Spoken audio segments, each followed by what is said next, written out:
Hello and welcome to Big Deal. Now let's decode small and medium REIT, a mini version of real estate investment trusts, an asset class which is newly regulated by Sebi, and action has really picked up in this particular space as newer form of real estate investment, and the first listings of SM REIT is likely in a few months. Now, apart from new listings, it enables also the existing companies engaged in acquiring and management of real estate assets through fractional ownership platforms or FOPs to transition their existing business model into SM REIT platform.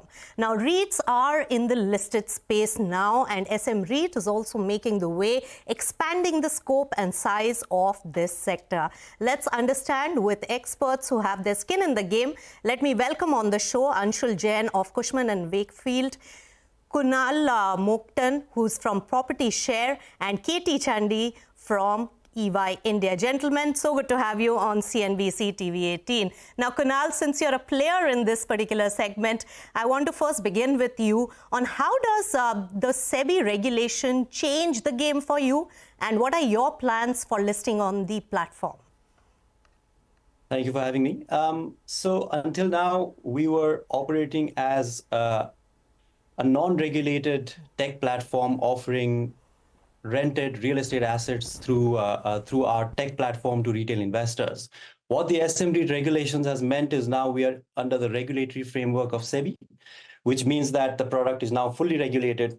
It can be marketed to a wider audience. The ticket size has reduced from 25 lakhs, which was up till now the prerogative of the platform, to a regulated 10 lakhs. So, being a regulated product is always very helpful for anyone in the fintech space. So this is something that we are very excited about. And it obviously brings a large number of players or large number of retail investors into the growing investor fold of FOPs. Right. I'm glad that you mentioned the retail participation, because REITs have been listed now for 5 years in the country, and retail participation has been growing, but at a slower pace. In fact, the traction over there can be far higher. Now, Anshul is right here with me. Anshul, now you've seen the space. Let's talk about REIT on the whole, because SM REIT is essentially a subset of the REIT ecosystem. How have you seen the growth of REIT on the whole, and then the retail investor participation and interest in this asset class? Look, as a product, it's a very exciting product, REIT, right? Because it gives you a stable income stream which is backed against some real assets, right? And these real assets are managed by professional managers, right? And I think what they're meant to do in terms of providing you a rental yield return, even through one of the worst periods for commercial real estate, which was the year 2020-2021, which is through COVID, I think was very good. And that's because it's kind of backed by real assets, which has real blue chip companies working in it, and therefore the quality of the leases are very good, right? Now, of course, from a capital appreciation perspective, there's been a little bit of an up and down on REIT, and I think partially it was a perception issue around return to office and whether the office as a sector will survive or not. But I think all of that's kind of going away, behind us, right? And and I do think that the REIT offers a very good yield product to the investors. And I think as retail investors understand this sector a little bit more, I think there'll be more investment into it. Yes, and actually SM REIT can have a fairly good contribution in making retail participation more emphatic in this particular space. Now, Chandy, Sebi guidelines have come which are akin to what the REIT guidelines have been, with changes as per the small and medium category of REITs. But there have been also FAQs where clarifications have come from the market regulator SEBI just yesterday. What are the key market moving or needle moving aspects and clarifications in those FAQs which stand out and make a difference?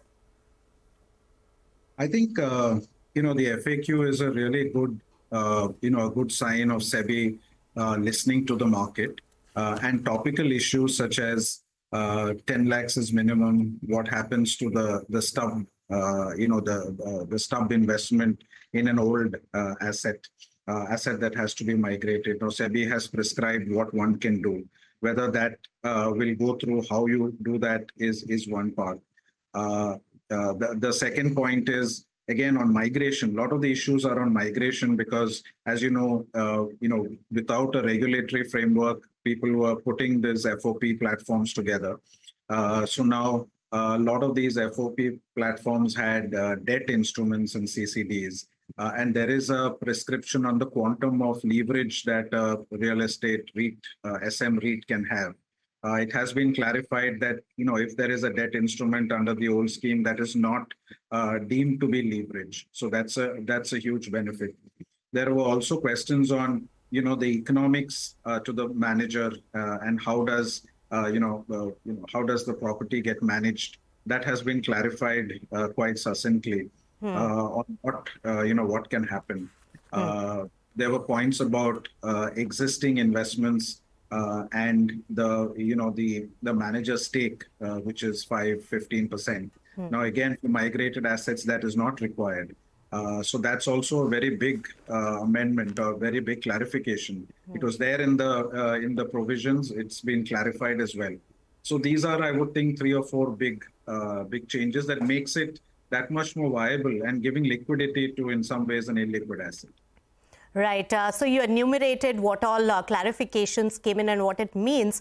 But Kunal, a few things on this which could be restrictive, given that the business models are not really compliant with how SEBI has now structured the regulations. Like a few of those points could be also the lot size, and on the other hand, 200 investors, 1 property. How do you see the challenge in terms of the migration?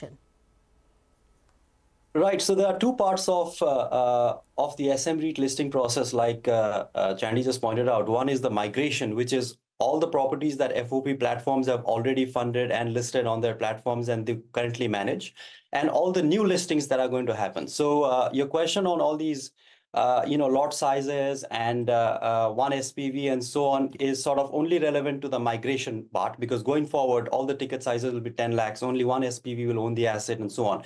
That has now been completely clarified by the regulator. As far as the migration is concerned, the regulator has said that it's optional. So you need to go and ask the investors if they really want to migrate their investments into a listed trust vehicle.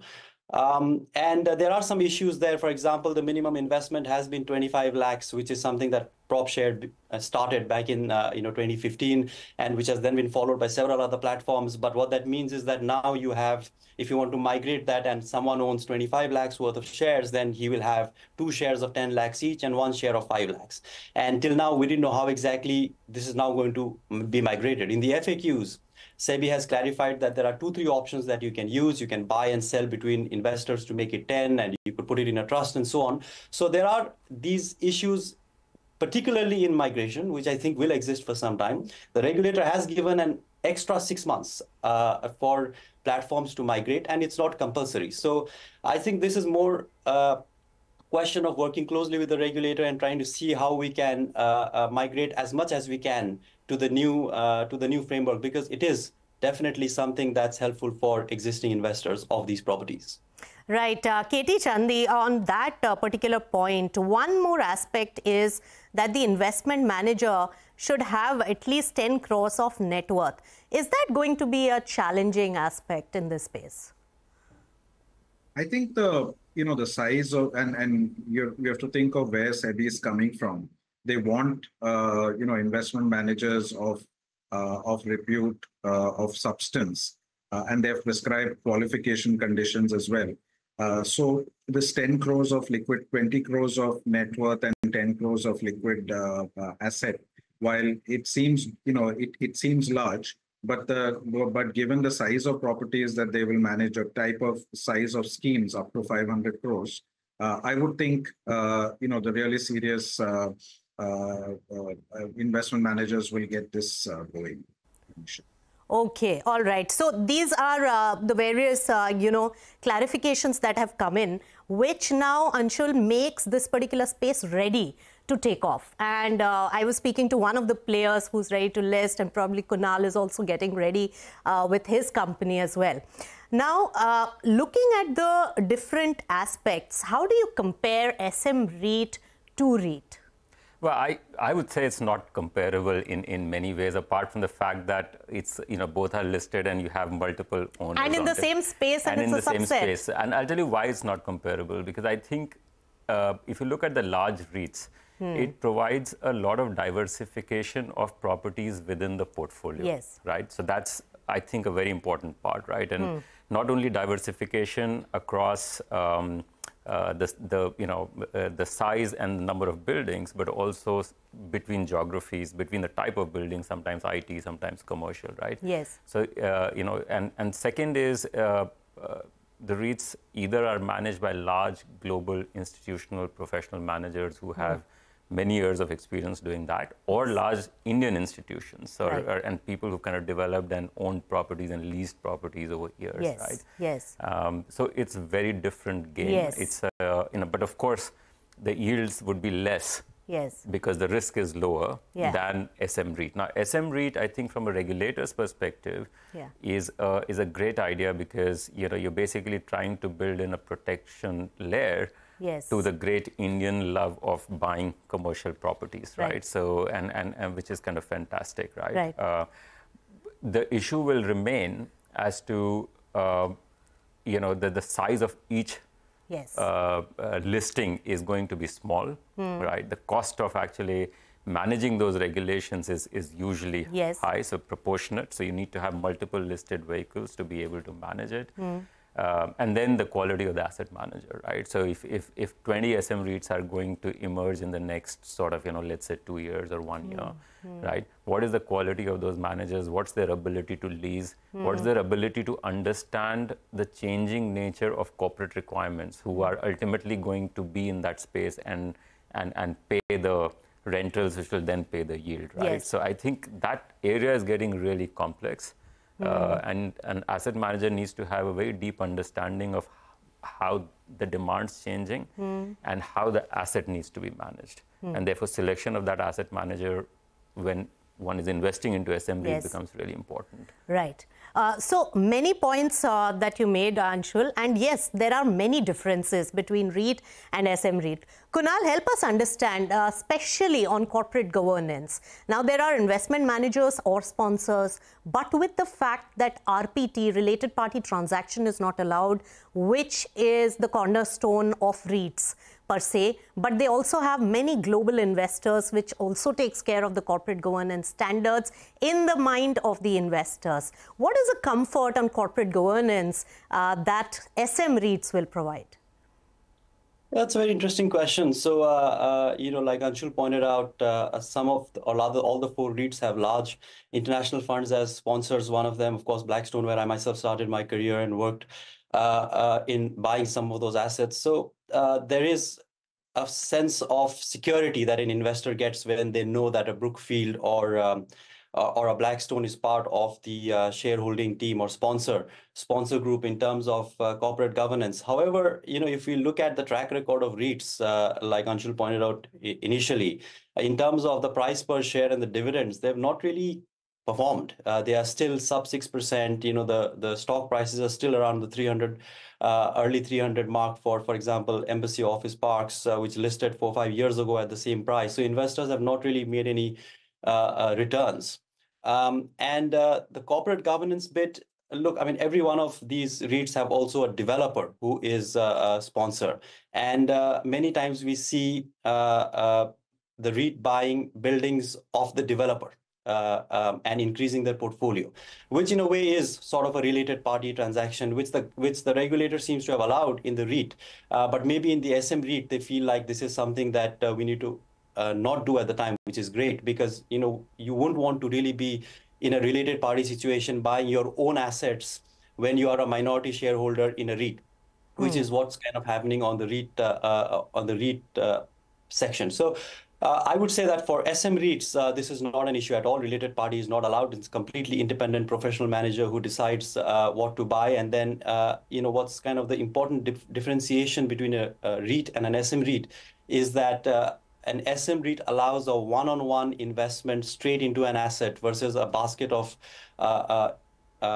investment properties like the REITs do. And in a way, that's diversification, yes, but an investor can always diversify by buying more of similar SM REITs, because an SM REIT is allowed to launch multiple schemes versus a REIT, which only has one trust that is listed. So one could invest 10 lakhs in an office property in Bombay, 10 lakhs in a retail property in Bangalore, and still be well diversified. And the corporate governance bit, of course, is under regulation itself. A related party is not allowed. So it's much better on the SM REIT part of the business. Right. And Kunal, here, I must also mention that you've seen this particular space since its inception. You're part of Blackstone Real Estate, and which developed and listed the first REIT in the country. So you know this particular sector from the very inception. But these were the technical details of how this listing and the platform development for SM REITs will happen. But what's in it for the investors? We'll discuss more on that with our experts right after this very short break on Big Deal Statement.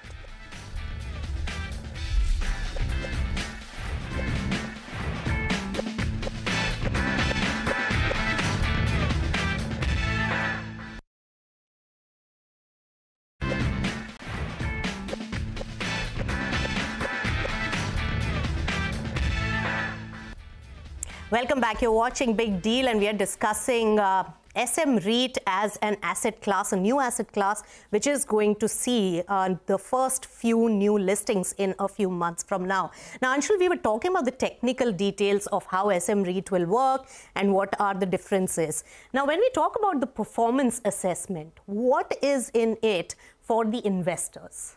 Yeah, so maybe I'll start with the bigger REITs and come back to what sort of, Kunal was kind of pointing out.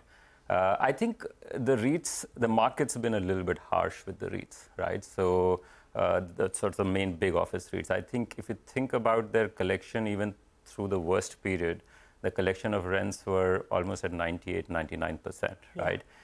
Initially, the REITs did really well. The capital values really shot up. And then the perception of the REITs kind of, push the capital values all the way down. So while the rental yields would, the yield distribution is, let's say, 5.5%, 6%. I think if you combine the capital appreciation, which I think is waiting to happen as the perception improves, your total returns will be very, very healthy. Right. From an assessment perspective and what's in it for investors, clearly the SM REITs have the yield will be a lot better, or should be a lot better, because your risk is higher because your diversification is lower and your manager is kind of unknown. Yes. My view on this is anybody investing in it, like anything, it's buyers beware kind of stuff, right? So you need to have a really good view on the quality of properties, because ultimately, please bear in mind that if the property is not, it may be leased today, right? But the reality is there's the flight to quality is a global phenomenon. It's not an Indian phenomenon, right? And it's also an Indian phenomenon. So people are moving from poorer quality or even older buildings into newer buildings, right? So ultimately, the assessment should be, one of the biggest criteria of assessment should be what's the quality of that property, and is a corporate likely to stay? And is a blue chip and a good quality corporate likely to stay in those offices, right? And I think that's the most important thing. And that then, it really depends on the quality of the manager and their ability to continuously lease the property, their ability to maintain the property at a very high, high standards effectively. All right. Yeah, so those are very important things from an assessment perspective. Right. So you gave a good sense on how, according to you, REITs have a much bigger potential. But SM REITs, Kunal, being a player, what will be your pitch point to capture the same retail audience and investors, which now REITs are also trying to capture to increase their traction? Because they have also opened an IRA, the association, and they are, also educating the retail participants. So it's the same pool of investors that SM REITs as well as REITs would be trying to get investments from. How will you make a pitch point and add to that the yield dynamics where the investors have not been very happy with the listed REITs yield performance? Right. So, look, as far as the pitch is concerned, this is not a new pitch. We've been making this pitch for the last 8 years, and of which 6 years have been where there has been a REIT also listed on the market. So clearly, the fact that we manage amongst all the platforms close to 4,000-5,000 crores means that there's already a validation of these particular products, and that's why the regulator has now said that this is something they want to bring into the regulatory sort of fold. And the pitch is quite simple, really. I mean, the yield, for example, which is the number one determinant of value, is much higher in an SM REIT because an SM REIT has a focused single asset investment approach, and therefore it is able to get investments into properties which are a lot more likely to give long-term returns to investors than a very diversified approach which a REIT has, right? A REIT is the reason the REITs came into being was the fact that funds like Blackstone and Brookfield had a large portfolio, and they needed to monetize this portfolio by selling the units to the investors. Whereas the way the SM REITs have been formalized is you find the asset and then present it to the investor. In a way, you are the investment manager. And Sebi has said that the investment manager himself needs to put in 5% capital into every investment. So you have the skin in the game. Yeah, you have your skin in the game. Right. Absolutely. Right. Katie, Chandy, very quickly, are these kind of yields really sustainable for SM REIT? Being an expert, what do you say? Also, because the compliance cost for smaller REITs with 50 to 500 crores, and also the whole process and cost of staying in a listed space, does that make sense and also make it viable? Yeah. So let me, Nisha, answer that question. By just touching on the two aspects that Anshul and Kunal spoke about. And one can look back and say that Sebi has introduced SM REITs with the restrictions that it has put in, learning from REIT, right? Single asset. So therefore, no dilution of income earning, no related party transactions, all matters that could have diffused value for investors. They are focusing in an SM REIT.